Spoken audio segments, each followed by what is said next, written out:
Olá, a graça e a paz de nosso amado Senhor e Salvador Jesus Cristo. Eu sou o pastor João Balbino. Nesse vídeo, nós veremos a mensagem de número 1 da série Jesus é o Cristo, o Filho do Deus Vivo, de nossa Escola Bíblica de Discípulos. O título dessa mensagem é O que o Senhor Jesus nos ensina sobre oração.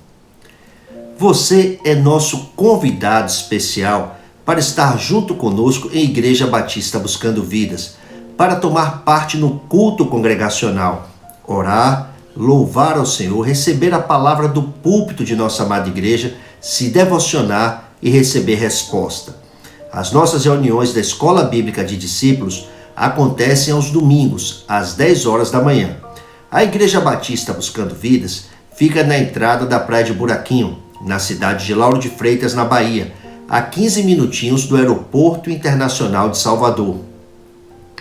Nós vamos colocar na descrição do vídeo o endereço completo da igreja. Por favor, peço que se inscreva em nosso canal. Peço que deixe o seu like, deixe o seu gostei. Peço que deixe o seu comentário e que compartilhe as mensagens que temos publicado com outras pessoas. Essas são ações missionárias relevantes. Nosso tema é o que o Senhor Jesus nos ensina sobre oração. Por favor, leiamos Evangelho de Mateus, capítulo 6, versículos 5 ao 13. Disse Jesus: E quando vocês orarem, não sejam como os hipócritas. Eles gostam de ficar orando em pé nas sinagogas e nas esquinas, a fim de serem vistos pelos outros. Eu lhes asseguro que eles já receberam sua plena recompensa. Mas quando você orar, vá para seu quarto, feche a porta e ore a seu pai que está no secreto. Então seu pai, que vê no secreto, o recompensará. E quando orarem, não fique sempre repetindo a mesma coisa, como fazem os pagãos. Eles pensam que por muito falarem serão ouvidos. Não sejam iguais a eles, porque o seu pai sabe do que vocês precisam, antes mesmo de o pedirem. Vocês orem assim: Pai nosso que estás nos céus, santificado seja o teu nome. Venha o teu reino. Seja feita a tua vontade, assim na terra como no céu. Dá-nos hoje o nosso pão de cada dia. Perdoa as nossas dívidas, assim como perdoamos aos nossos devedores. E não nos deixes cair em tentação, mas livra-nos do mal, porque teu é o reino, o poder e a glória, para sempre. Amém. A comunicação com Deus, por meio da oração, é uma das mais claras e precisas evidências de que a obra do Espírito Santo, de que há obra de Deus na vida de uma pessoa. A vida de oração é evidência da concretude do relacionamento com Deus. A vida de oração é evidência de que se tem tomado posse do evangelho correto. É evidência de que realmente se tem desfrutado de que o Deus Todo-Poderoso, o nosso Pai, está junto. Pergunto: qual é o significado da oração para os filhos de Deus? Para os filhos, oração significa encontro com o Pai. A graça de desfrutarmos da presença de Deus e da realidade de um relacionamento virtuoso, um relacionamento real com nosso Pai. A graça de nos comunicarmos com Deus, louvarmos ao Senhor, expormos as nossas causas e recebermos respostas, recebermos orientação, direção, correção. O que o Senhor Jesus nos ensina sobre oração? Em primeiro lugar, nosso amado Senhor disse: E quando vocês orarem, não sejam como os hipócritas. A diferença que há entre os filhos de Deus e os hipócritas é notável. Os hipócritas não se importam com Deus. A dedicação dos hipócritas na oração visa evidenciar um relacionamento com Deus que na verdade não existe. Os hipócritas têm a fachada, mas não têm a essência. Os hipócritas não são sinceros, estão sempre representando, são como atores num palco. Os hipócritas são movidos pela ambição de serem vistos pelos homens. Por sua vez, os filhos de Deus conhecem a Deus como seu Pai. A ambição dos filhos de Deus é estar com o Pai, é glorificar ao Pai, é fazer a vontade do Pai e agradar ao Pai em todas as circunstâncias de suas vidas. Também por isso, os filhos de Deus valorizam tanto o encontro com o Pai na oração, no lugar secreto. Os filhos de Deus sabem que o local de encontro designado por nosso Pai chama-se secreto. O encontro com o Pai, que está no secreto e vê no secreto, quando apenas Deus e mais ninguém está olhando, é o mais importante para os filhos de Deus. Os filhos de Deus reconhecem, sabem que esse encontro é o que realmente faz toda a diferença em suas vidas. Pergunto, qual é a conclusão nessa parte? Muito simples. Conforme for o caso, mantenha, cultive ou restaure o compromisso pessoal de relacionamento com o Pai por meio do encontro no lugar secreto. Não permita que nada lhe prive de entrar no lugar secreto. Acabamos de ver o que Jesus ensinou em segundo lugar.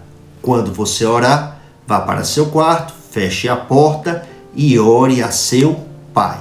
Versículo de número 6. Em terceiro lugar, Jesus ensinou, versículo 7, e quando orarem, não fiquem sempre repetindo a mesma coisa, como fazem os pagãos.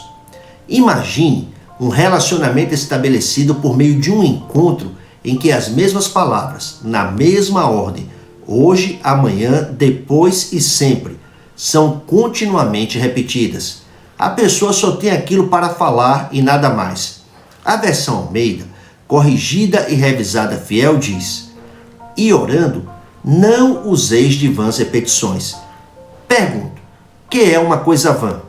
Uma coisa vã é uma coisa que não serve para nada, que não atende a nenhum propósito, nem jamais produz qualquer resultado. Muitas pessoas, na sinceridade de seu coração, mas sem o entendimento de que o principal na oração é desfrutar do relacionamento com o nosso Pai, dobram seus joelhos e ficam repetindo e repetindo e repetindo as mesmas palavras, porque foram ensinadas a fazer isso, porque ainda não receberam a resposta que vem por meio do Evangelho, porque ainda não tiveram o encontro de conversão com Jesus, porque não progrediram para um relacionamento pessoal e correto com Deus. Nosso Pai sabe do que precisamos antes mesmo de pedirmos. Isso diz o versículo de número 8. Nosso Pai se importa conosco. Nosso Pai tem responsabilidade com a nossa vida, com a nossa família. Nosso Pai cuida de nós, mas nós devemos orar. Temos que orar e precisamos orar, mas sempre com confiança, sempre com fé, percebendo a oração como uma graça e um privilégio que é nos encontrarmos com nosso amado Pai, especialmente no secreto. E no versículo de número 9, Jesus ofereceu o seu ensino perfeito. Disse: vocês orem assim, Pai Nosso. Em primeiro lugar, Jesus enfatizou a realidade do relacionamento dentro da família da fé, a nossa adoção na família de Deus. Em outras palavras, devemos nos achegar a Deus confiadamente, como filhos que se dirigem ao Pai. Essa foi uma novidade principal introduzida por Jesus, apresentar Deus como Pai. Não encontramos nas páginas do Antigo Testamento nenhum judeu se dirigindo a Deus como um filho que se dirige ao seu pai. Essa é uma realidade exclusiva da nova aliança. Os filhos de Deus sabem que são filhos, pois como está escrito, receberam o Espírito que os adota como filhos. Além disso, o Espírito de Jesus testifica em nossos corações que somos filhos de Deus. Esse testemunho nos capacita a clamar Abba Pai. Romanos capítulo 8, versículos 15 e 16. Abba Pai é uma expressão advinda do convívio familiar. Diz respeito à maneira afetuosa como uma criancinha se dirige ao seu pai natural. É o equivalente ao nosso papai.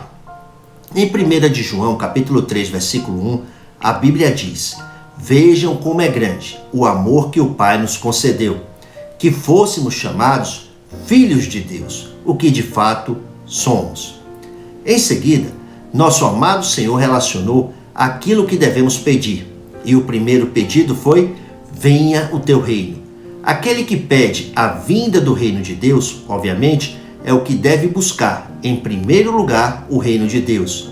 Em Mateus capítulo 6, versículo 33, Jesus disse aos discípulos: busquem, pois, em primeiro lugar, o reino de Deus e a sua justiça.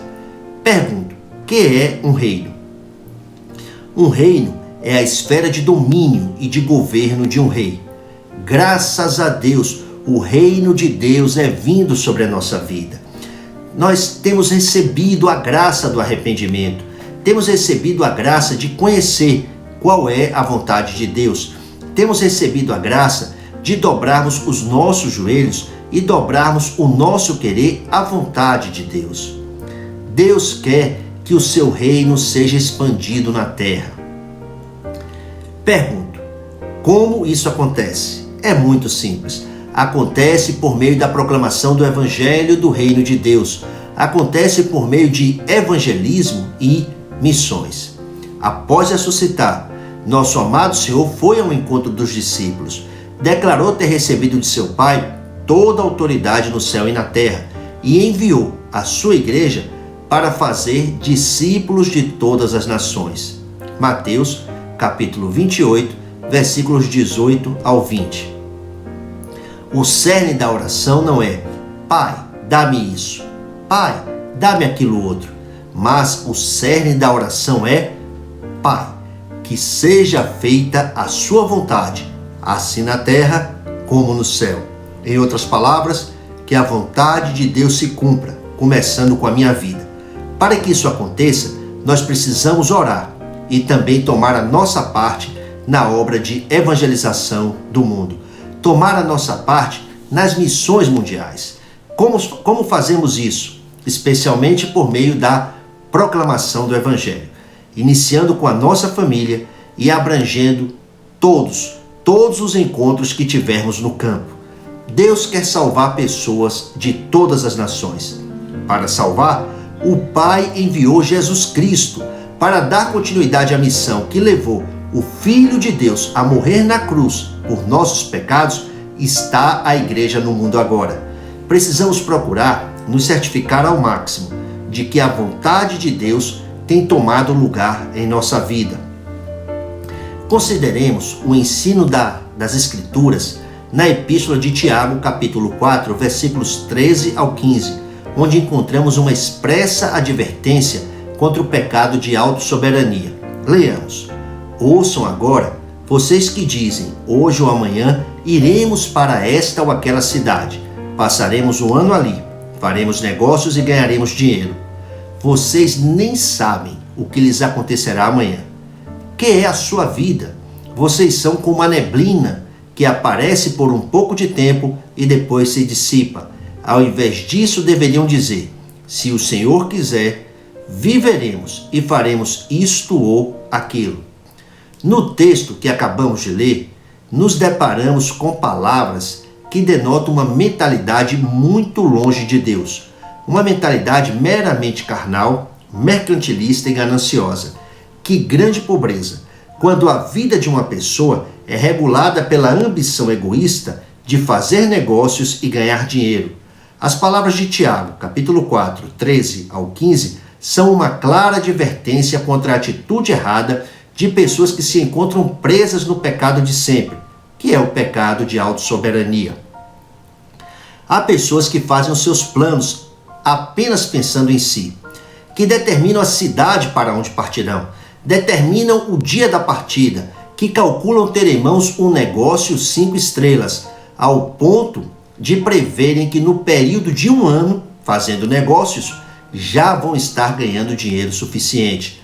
São pessoas que, na prática, excluem Deus de suas vidas e de seus planos. São pessoas que não têm nenhum compromisso com a vontade de Deus. São pessoas que pensam apenas em chegar na cidade de destino, na nova cidade, e ali passar um ano ganhando dinheiro, não pensam em se estabelecer, não está em seus planos fincar raízes, nem deixar qualquer legado. São pessoas que não pensam o futuro de maneira correta, que jamais colocam em suas contas a vontade de Deus, a necessidade que todos têm do Evangelho, nem colocam em suas contas aquela variável que pessoa alguma pode controlar. Vocês nem sabem o que lhes acontecerá amanhã. Versículo 14. Fomos criados para o louvor da glória de Deus. Jesus disse que nós somos a luz do mundo e o sal da terra. Ou seja, que a nossa vida seja para dissipar a escuridão por meio do Evangelho e por meio do Evangelho tornar esse mundo mais ao gosto de Deus. Somos testemunhas de Jesus Cristo para todas as pessoas. Quanto aos demais termos explanados na chamada oração do Pai Nosso, versículos 11 ao 13, eles instruem principalmente sobre, número 1, a nossa absoluta dependência de Deus. Dá-nos hoje o nosso pão de cada dia. Não nos deixe cair em tentação, mas livra-nos do mal. O sustento da nossa vida sempre vem do Senhor. Graças a Deus, até aqui, nosso amado Senhor tem permitido que todas as coisas necessárias para a manutenção da vida sigam chegando para nós. Número 2, sobre o imperativo de perdoarmos aos nossos semelhantes. Perdoa as nossas dívidas, assim como perdoamos aos nossos devedores. Nós sabemos que estamos chamados a viver no amor e no perdão de Deus, mas parece que algumas pessoas, às vezes, se esquecem disso. Mas não se pode esquecer esse ponto. Número 3. A confissão e o reconhecimento dos direitos e da soberania absoluta de Deus. Jesus Cristo reina. O Senhor é soberano sobre tudo e sobre todos eternamente, porque teu é o reino, o poder e a glória para sempre. Versículo 13. Eleve os seus pensamentos e a sua voz continuamente em oração a Deus. Louve ao Senhor e também apresente as suas petições, apresente as suas intenções, submeta os seus planos a Deus. E lembre-se, como último pedido, sempre diga: seja feita a tua vontade, assim na terra como no céu. Em outras palavras, devemos começar e concluir tudo em nossa vida com oração, mas sempre com um coração que busca discernir para seguir a vontade de Deus a cada passo do caminho. Gostaria que você entendesse a oração como fundamento para o relacionamento com Deus. É por meio da vida de oração que cultivamos comunhão com nosso Pai. Por meio da vida de oração, recebemos respostas, recebemos revelação e também recebemos direção para a nossa vida diária. Por meio da vida de oração, podemos testemunhar milagres extraordinários. Por meio da oração, o nosso viver é alinhado com a vontade de Deus. O texto para memorizar é Mateus capítulo 6, versículo 6.